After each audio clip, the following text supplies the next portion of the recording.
You are aware that KPA plays a very, very integral role in line with its mandate, where you are expected to develop, maintain, operate, improve and regulate the port of Mombasa and of course other attendant ports and seaports along the coastline.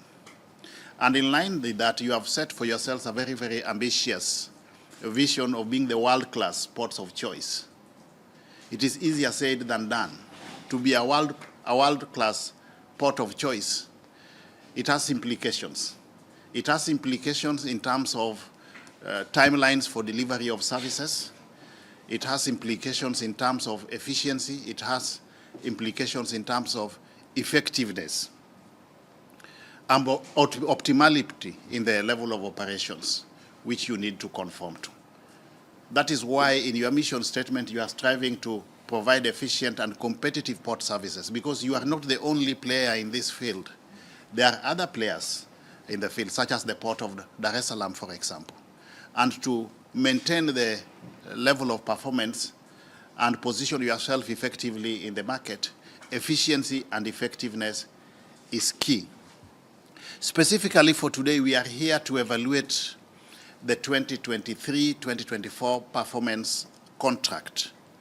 You are aware that as part and parcel of the overall government performance management framework, state corporations are expected to enter into annual performance contracts in line with their mandates on one hand and also the strategic plans on the other. You are aware that our overall government policy framework and development agenda is today anchored on the bottom-up economic transformation agenda, which is aligned to both the MTP4 and the Vision 2030. In line with that, again, you have developed a strategic plan covering the period 2023-24 to 2027-28, which is aligned to both the bottom-up economic transformation agenda.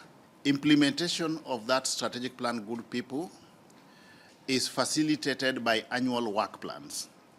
So for the period 2023-2024, you had an annual work plan for that period. And in line with the annual work plan, subsequently you entered into a performance contract with the government, committing yourselves to meeting certain deliverables, both quantitatively and qualitatively, in line with your mandate. And in respect to the same, there are certain strategic objectives that you set out to pursue within the same period. And one of them was to attain a customer satisfaction index of 75%, improve port efficiency by 35%, increase the common transit market share by 7%, attain a profitability level of 20 billion shillings by the year 2027-2028, enhance the employee productive index to 2, and promote 100% conformity, or ensure 100% conformity to legal regulatory requirements in tandem with the principles of good governance. And to realize that, in line with your core mandate, you did commit yourself to certain minimum deliverables. One of them was to develop the Dongokundu free port, and of course undertake general port development of the entire port of Mombasa, increase the cargo throughput, reduce the container ship turnaround time, attain truck turnaround time at the port, increase gross crane productivity, realize truck turnaround time at the inland container depot, attain the required rail crane productivity levels, avail operational ferry vessels, facilitate ease of doing business for everybody who is utilizing the port of Mombasa, ensure that there is return on investment by way of prudence in all your investment portfolios, undertake compensation for fishermen. This, I think, mostly for the port of Lamu. Ensure that you meet the required project completion rate so that you don't embark on projects and then they are abandoned midstream. Reduce the container ship working time, realize berth productivity levels, and also attain the required system uptime so that there is consistency or sustainability in the operations of the port. In all those areas of interventions, good people, there were targets, specific targets that were to be realized within that activity period.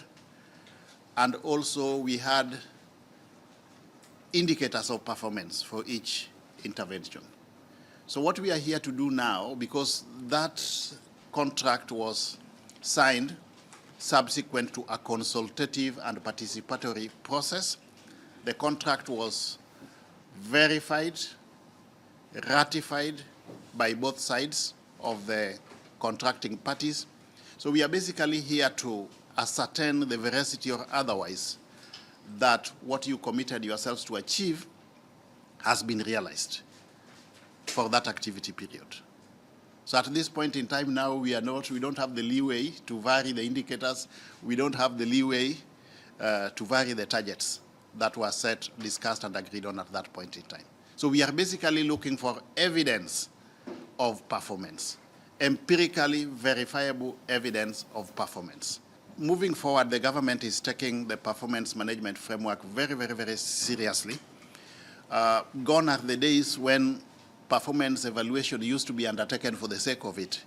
We want to ensure that the project is as objective as possible so that those organizations which excel in performance also attract certain rewards, including but not limited to enhancement of budgetary provisions that are approved for each financial year. But equally, on the flip side of it, if there are organizations which are perpetually underperforming, there is no justification why the public should keep on spending money on those type of organizations.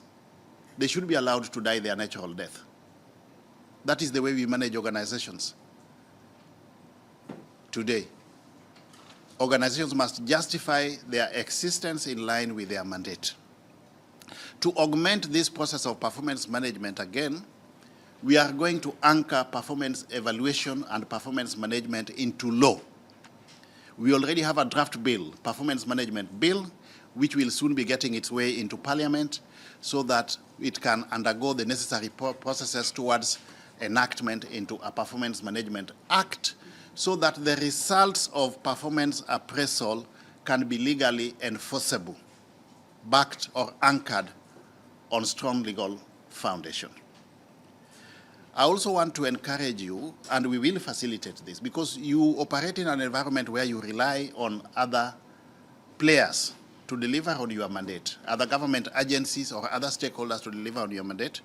Moving forward, we will ensure that we have service level agreements between KPA and other sister organizations which are also involved in the operations of the port, so that each and every organization meets its obligations within the stipulated timelines. We don't want a situation where certain organizations don't deliver on their mandate and it negatively in turn impacts on the performance of other organizations.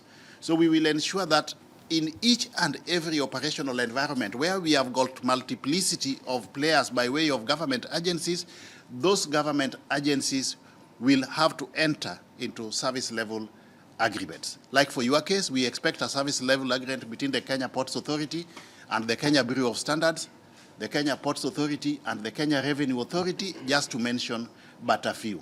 Committing each and every organization to deliver on its mandate within the stipulated timelines to facilitate efficiency and effectiveness in service delivery, so that each and every entity is committed to meeting the timelines by way of service delivery, so that underperformance of one organization does not impact on effective execution of the mandate of another institution.